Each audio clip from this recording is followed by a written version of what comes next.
The Enlightenment by Jennifer Aponte and Dolly Pedraza.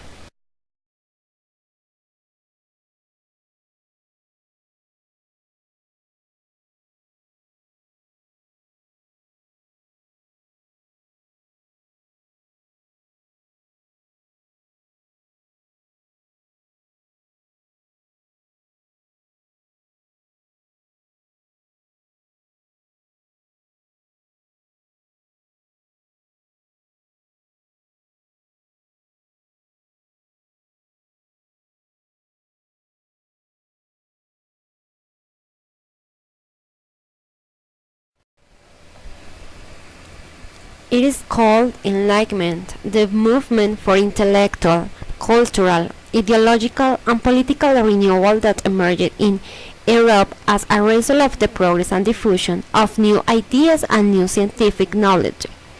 The same ones that illuminate the minds of the men, at the same time that they contribute to modify its spirit. The illustration reached its greatest development in the 18th century called, for this reason, century of lights.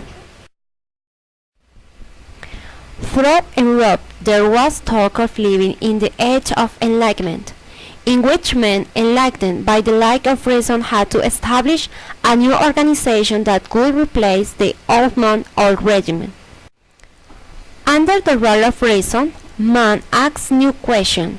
He despises the past, he denies the old beliefs, he confronts the immovable doctrines of the Church and turns to new forms of thought with the intention of illuminating his knowledge. That is why the 18th century is known as the century of lights.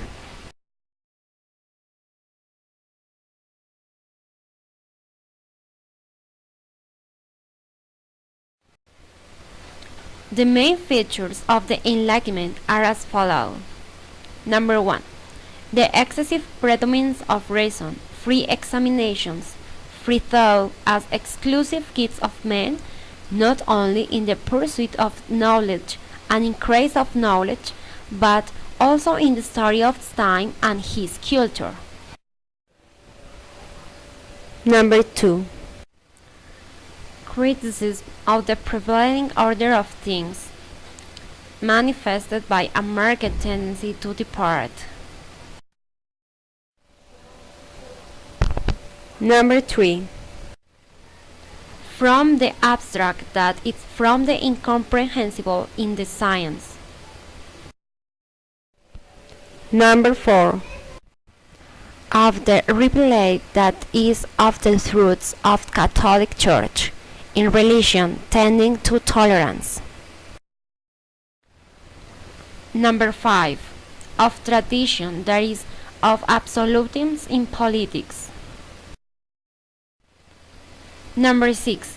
For a marked anxiety to learn and to teach, for winning knowledge, for advancing the science, for achieving the development of culture. Representatives of the Enlightenment, the illustration was, therefore, the work of vigorous thinkers, renowned intellectual, eminent men of science who spread preferable the new ideas as well as other knowledge that revolutionized the 18th century.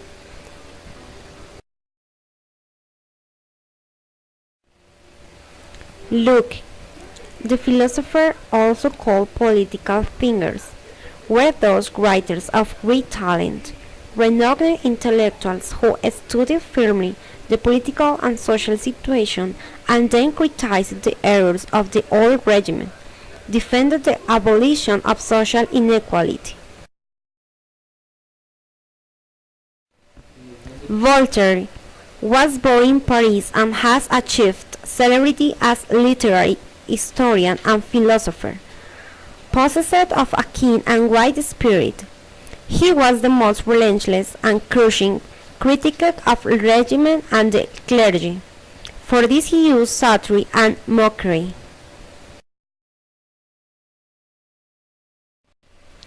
Rousseau is considered one of the writers who exerted greater influence in the French Revolution.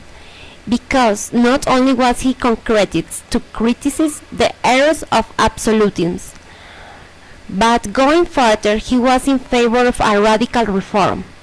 A reform total society and government through the abolition of absolute monarchy and the establishment of democracy. Rousseau also affirmed that the law is the expression of the popular will, and that because of this the source of sovereignty lies in the people in the nation. A formidable talent, he was also one of the most brilliant figures of the 18th century and in truth one of the most influential in his time and in the French Revolution. Montesquieu was an England nobleman and eminent thinker who exerted great influence in the French Revolution. At the age of 13, he wrote his first book, The Parisian Letters, in which he satirized the customs of society and the political institutions of France. But his masterpiece was The Spirit of Laws, in which he proclaimed the English parliamentary government, as well as the establishment of the perfect state based on the government of three powers, separate and perfectly limited in their functions: legislative, executive, and judicial. New ideas. New ideas infused with an eminently liberal spirit were born by those famous thinkers called philosophers, who spread their new conceptions, political, social, economic, the new ideas, born mostly within the bourgeoisie, soon spread to almost all the cultural classes of society, as well as to the people and certain sectors of the clergy. The economists were those men of science who studied the prevalent economic system in France and in most of the nations of Europe at the same time as they censored the defects of its organization. The economists are Kesney, Gurney, Adam Smith, and Turgot.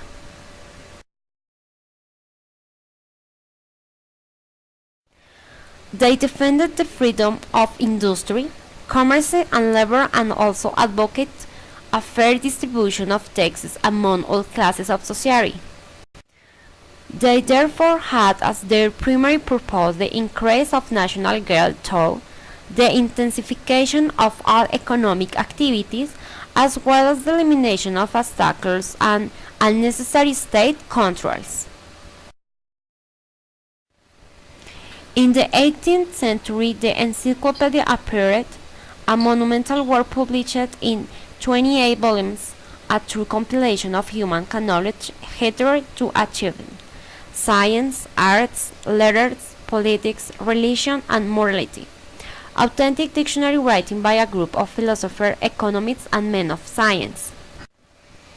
Among the new ideas that spread the encyclopedia we have the one of the popular sovereignty, the one of the individual freedom, freedom of thought, the freedom of industry and commerce.